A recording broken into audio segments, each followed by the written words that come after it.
Hace pocas horas conocimos nuevas determinaciones de la Contraloría General de la República, más bien dicho, nuevas cifras, nuevos estudios, trabajo que está haciendo la Contraloría y que nuevamente alerta sobre fraudes en las licencias médicas. Antes fueron 25.000 funcionarios públicos que salieron del país con licencia, luego conocimos algo similar con las Fuerzas Armadas y hoy nos enteramos de que hay 13.000 funcionarios públicos que entre los años 2023 y 2024, teniendo reposo absoluto, se les vio en el casino, en los casinos de juegos del país. Queremos profundizar en este tema y para eso vamos a tomar contacto de inmediato con Juan Luis Castro, senador del Partido Socialista. ¿Cómo le va, senador? Muy buenas noches. Buenas noches, Davor. Gusto saludarle.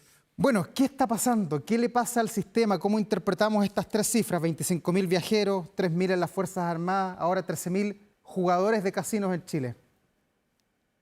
Muy grave, porque este era un anuncio que había hecho la Contralora de investigar los viajes dentro del país. Ya en mayo supimos de los 25.000 funcionarios públicos que habían salido, que hoy día están sometidos a sumario. No sabemos todavía el resultado de los sumarios, pero en la práctica estamos frente a hechos que transgreden la ética, incluso la ley, porque en la práctica se demuestra que hay personas que con un diagnóstico falso o simulado estaban ocupando este instrumento de seguridad social que es la licencia médica, que sirve para justificar los días no trabajados y para tener un pago o un subsidio de manera mala vida.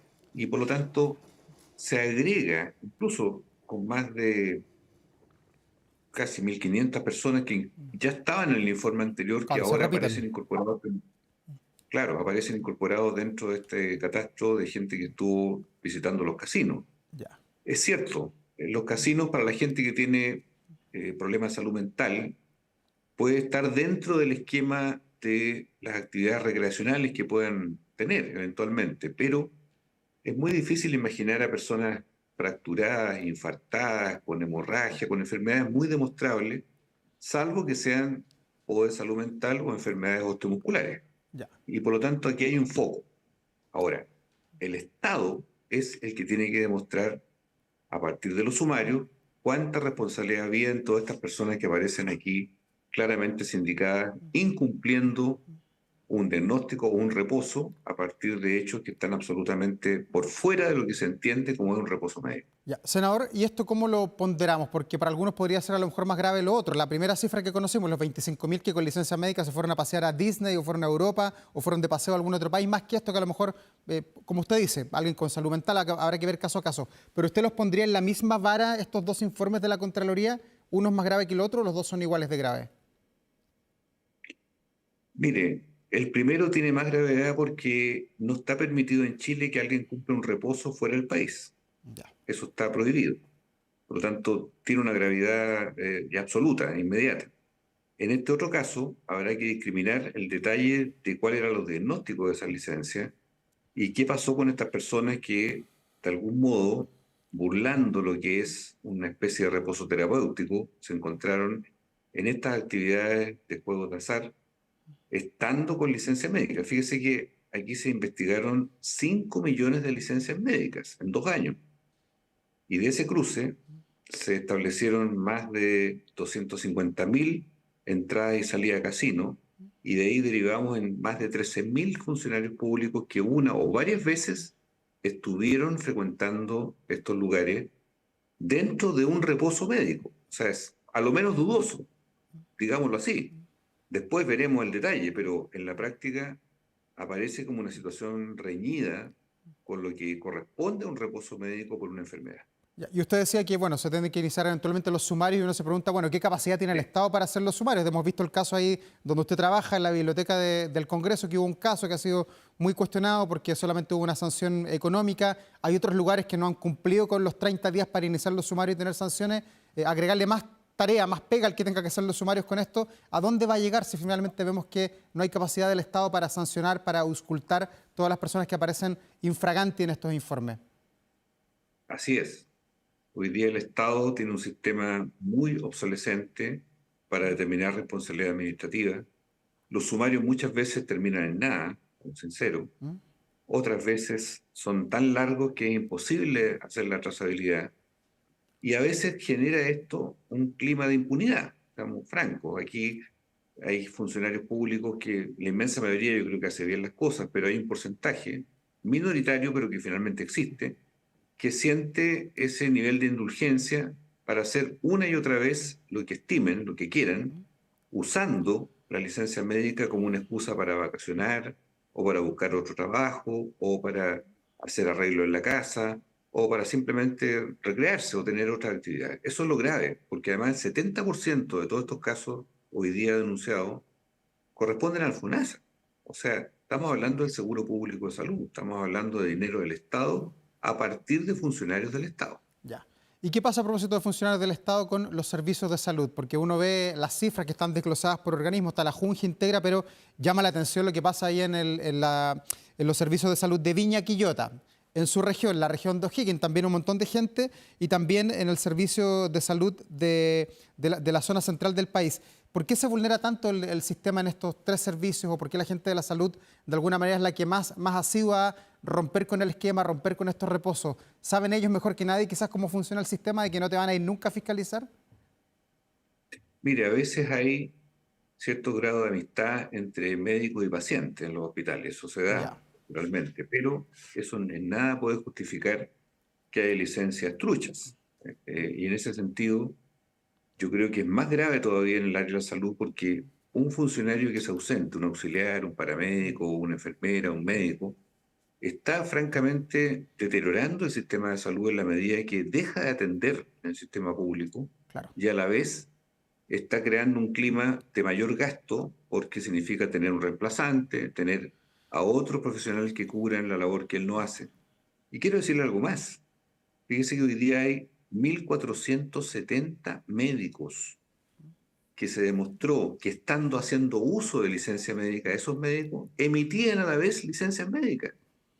O sea, es una doble falta, porque en la práctica no solo transgredieron el código de ética, sino que al mismo tiempo dejaron de atender gente en los hospitales donde trabajaban y tenían además esta franquicia de seguir emitiendo licencias médicas probablemente fraudulentas, pese a ellos estar usando, seguramente en forma falsa, una licencia médica y seguían trabajando como médicos, haciendo esta tarea francamente contradictoria con todos los principios éticos de la profesión. Ya. Senador, y de esto que para muchos es una sinvergüenzura, un delito que raya con lo ético, con lo moral y con un montón de cosas más, ¿cómo salimos? Porque tenemos los 25.000, el otro día hablamos de los 3.000, creo que lo entrevistó usted mismo en este canal, hoy día estamos hablando de los 13.000 funcionarios públicos, conversamos, pero esto se puede volver a repetir.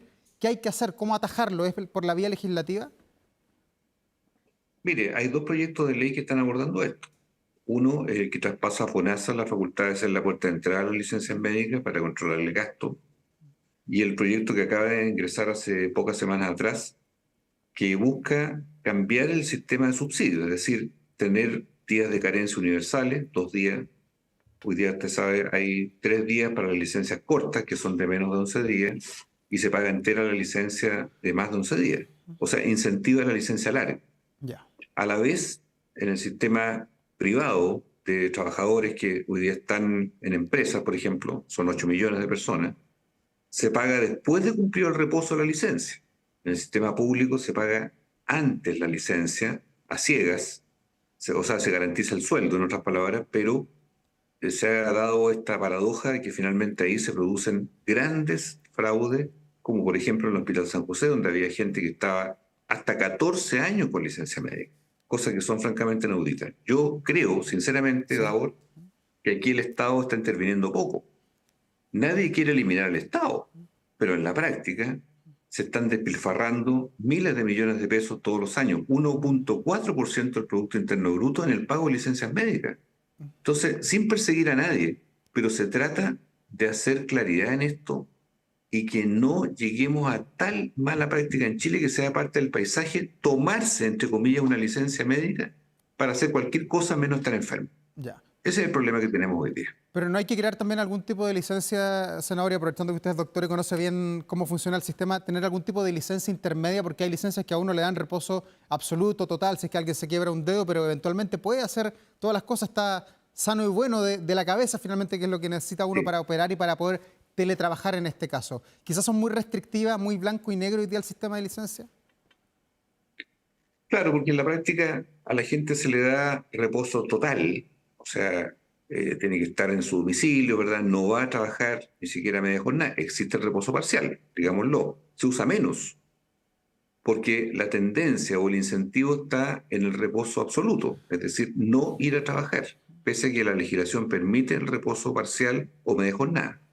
Entonces, tenemos un grado de aprovechamiento que no es de la mayoría, pero es significativo. Y en la práctica significa abuso.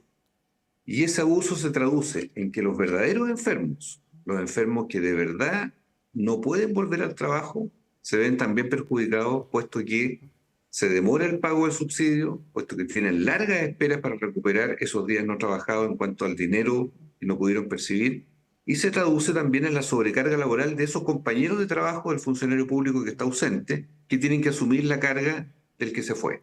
Por lo tanto, aquí yo creo que se requiere mucho diálogo con los gremios del sector público, con toda la gente que está hoy día, ese millón de trabajadores del sector público, para que haya una toma de conciencia, pero también medidas punitivas mucho más eficaces que las de hoy. El sumario administrativo, permítame decirle, hoy día es ineficaz. Fíjense que han pasado 75 días desde que se dijo que había 25.000 funcionarios públicos viajando fuera de Chile. ¿Cuántos sumarios terminados tenemos? Muy pocos, casi ninguno. Y en la práctica eso genera una impunidad. Y esa impunidad debe ser absolutamente intolerable en las condiciones que estamos hoy día para poder reconocer que una licencia de verdad corresponde a una persona enferma y no a una persona simulada. Claro, y además en esos casos, senador, hay que decir que se ha oficiado al Ministerio Público, pero uno ve que el Ministerio Público está con otras tareas que son vinculadas muchas a la seguridad y no tiene la capacidad para auscultar 25.000 licencias, más las 3.000 de la Fuerza Armada, más estas 13.000. ¿Tendrá el Ministerio Público la capacidad para auscultar todo y decir, bueno, aquí vamos a perseguir un eventual delito y aquí no? ¿Se podrá hacer esa discriminación? Sí, y de hecho hay una fiscalía que es la Metropolitana Oriente, que tiene un fiscal dedicado exclusivamente a esto a nivel nacional. Yo espero conversar con Álvaro Pérez, que es quien está a cargo y maneja perfectamente este tema. Y además de perseguir a los médicos, que son emisores cuantiosos de licencia médica, que son 1.400, 1.500 médicos, también como esto es una colusión entre alguien que quiere comprar y alguien que está dispuesto a extender una licencia médica falsa, que esto finalmente se dilucide. Ya. La ley de emisores que salió hace 2 meses atrás castiga duramente incluso a los médicos quitándole el título profesional. O sea, es bastante fuerte el impacto. Pero está muy recientemente promulgada y por lo tanto todavía no tiene efectos prácticos. El colegio médico tiene mucho que decir. Yo le he planteado, porque fui presidente del colegio médico, a la actual directiva, que es clave que ellos también adopten sanciones ejemplarizadoras. Nadie podría engañar al sistema si no hay un médico dispuesto a entregar una licencia sin un verdadero diagnóstico. Y creo que esto es clave para sanear el sistema, porque el sistema hoy día está muy dañado, muy lesionado y muy desacreditado. Ya. ¿Y qué pasa con las alertas, con el cerco que debería tener el Estado de Chile para mirar y monitorear todo esto? Por tercera vez en 75 días la Contraloría es la que nos pone esto sobre los ojos y da origen a estas entrevistas y que haya un escándalo y que se inicien los sumarios. Pero ¿y qué pasa con el resto de los organismos? ¿Qué pasa con la Suceso o con otras Contralorías internas de las empresas que quizás deberían monitorear esto? Han fallado. Fíjese usted que la Suceso tenía un convenio durante 10 años con la PDI Sí. y no pudo hacer lo que hizo en muy poco tiempo la Contraloría. O sea, es una catástrofe del Estado que sus organismos no funcionen. Y por lo tanto, ese descrédito hoy día pesa sobre el sistema y por lo tanto es clave que la intervención del Poder Ejecutivo del Gobierno en los servicios públicos, llámese municipio o servicios del Estado en las regiones, tengan claridad de que esto, le duela a quien le duela, finalmente se debe corregir, porque aquí hay un abuso generalizado. Prácticamente estamos en el mundo de los vivos, por decirlo en lenguaje criollo, que se aprovecharon del sistema por sobre los verdaderos pacientes que en realidad ameritaban una licencia. Senador, le quiero preguntar por otro tema, por el accidente en la mina El Teniente. Usted es senador por Rancagua, además, y otras zonas donde está la mina inclusive, y además usted pertenece a la Comisión de Minería del Senado. Lo escuché en algunas declaraciones, usted de los que sostienen la teoría de que eventualmente el sismo ahí en Machalí podría haber originado el estallido de la roca. ¿Sostiene todavía esa teoría?